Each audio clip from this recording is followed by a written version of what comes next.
Welcome to Full Friends Instagram. Sorry, Plant Care 101.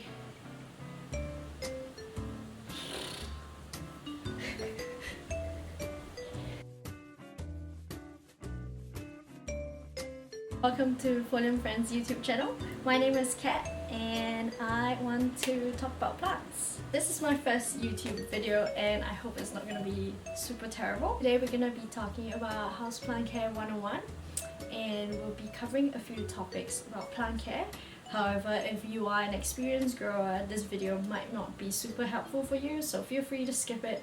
But if you are new to houseplants or want to know more, feel free to stay on and watch.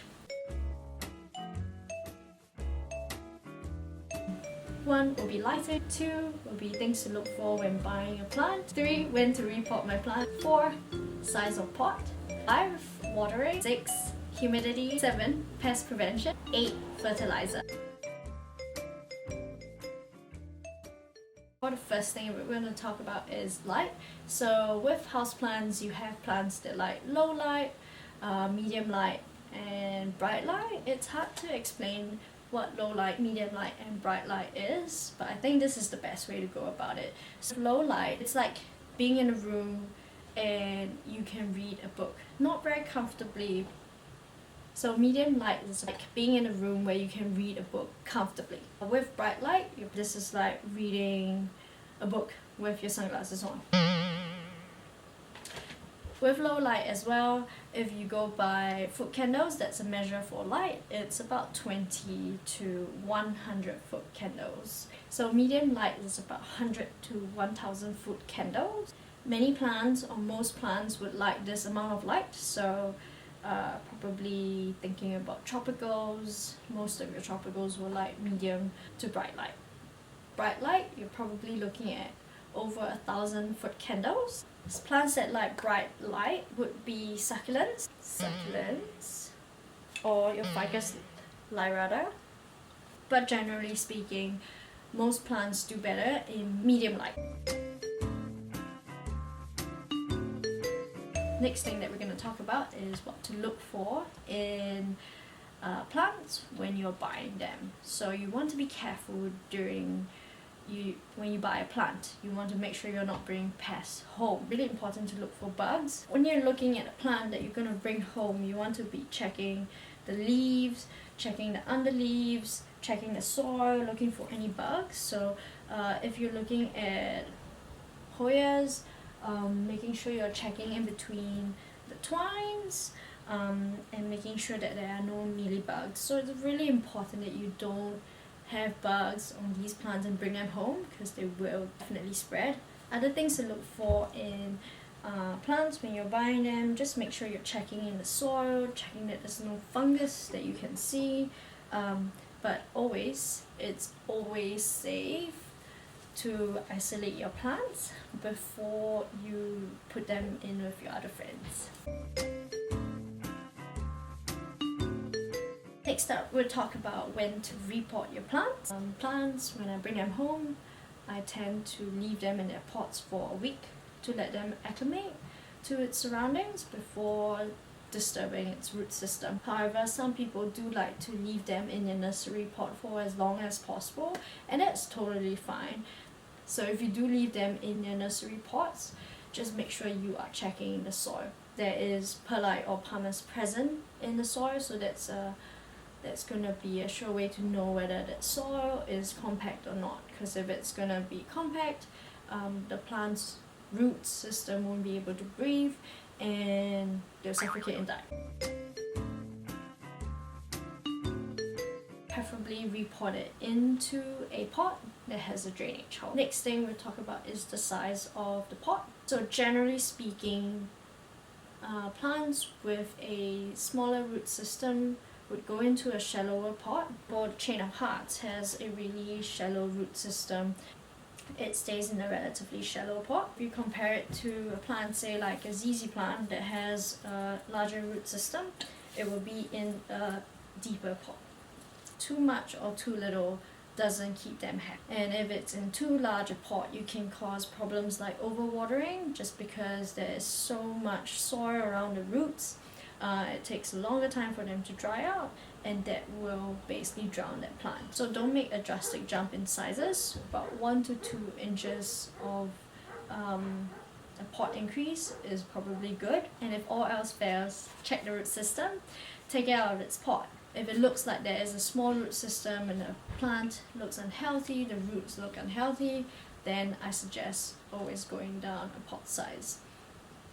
Generally speaking, there are rules for pot sizes. I would say Hoyas, succulents in general, like to be kept pretty root bound, whereas for tropicals, they do tend to like to stay in a pretty comfortably sized pot where their roots can kind of reach out and breathe. So next up with watering, we all know that watering is the biggest plant killer, and if you are known for this, think about getting a moisture meter. That's super helpful. However, if you're not so much a fan of getting a moisture meter, or you don't have access to getting a moisture meter, the best way to go about this is sticking your finger into the soil. So this is my calathea, and what I do is always kind of dig an inch down to see if the soil is still wet. If it is, I give it a good water. So what I do is I water every Tuesday morning. That's like my main watering day, and that's like the plant watering schedule I have. However, what I do every day is make sure I go around to all my plants and make sure that none of them are either too wet or too dry. If they are too dry, I give them a good water. Not everyone works with a watering schedule. Like sometimes people don't even have an eating schedule, so they kind of go with whatever works best for them, and that is totally fine. Water plants in the morning. This gives plants time to absorb moisture, and if there's any excessive moisture, this can evaporate into the air. Talk about humidity. This is one of my favorite topics to talk about. I post a lot about it on Instagram. With humidity, it depends on the type of plants that you have. So generally speaking, succulents do not like high humidity, whereas with tropicals, you're looking at higher humidity. So think of their native environment when you are thinking about humidity and their need. With caladias, with ferns, with tropicals, you're looking at around 60 to 80% humidity. Sometimes I go up to 100, but do be aware that you do not want to form mold in your room, so it's really important to make sure that there's airflow. With succulents, you're looking at less humidity, probably anything less than 50%. If you need to use a hygrometer to measure your humidity, Fertilising Friend does sell a hygrometer. With humidity, you can increase it by using a humidifier. So this one's on fertilisingfriend.co.nz. Or if you do not want to purchase a humidifier, you can use a tray of pebbles. So fill up a tray with pebbles and just put water into them, and that increases humidity. Next up, we'll talk about pest prevention. So the number one way to prevent pests is to buy plants without pests. They don't magically appear, but it's through plants that they are carried in. So you could use pest control methods like using a conqueror oil. This is my favorite bug oil, and I got it from Bunnings. So other methods is using neem oil and hydrogen peroxide. And if you're lucky enough, you can get a natural predator. So there have been people that have, what do you call those? Praying mantis? Yeah, praying mantis. And yeah, they basically attack pests. Lastly, fertilizer. You fertilize only in the growing season. When I say growing season, I mean when your plant is growing new leaves. So it doesn't mean that if it's winter, your plants stop growing. It really depends on what your plants like. Some plants grow throughout the year. When you're fertilizing, make sure you're watering your plants first before you add fertilizer. This is to prevent any burns that the fertilizer may do to your roots. I have a schedule about fertilizing every 2 weeks. So as a general rule of thumb, succulents get less fertilizing, and leafy, foliage, tropicals get more fertilizing. This is the type of fertilizer I use, organic seaweed. I think I've been talking for a long time now. I hope you guys enjoyed it. It's my first YouTube video and I hope I didn't screw up too much because I think I did. But thanks very much for watching!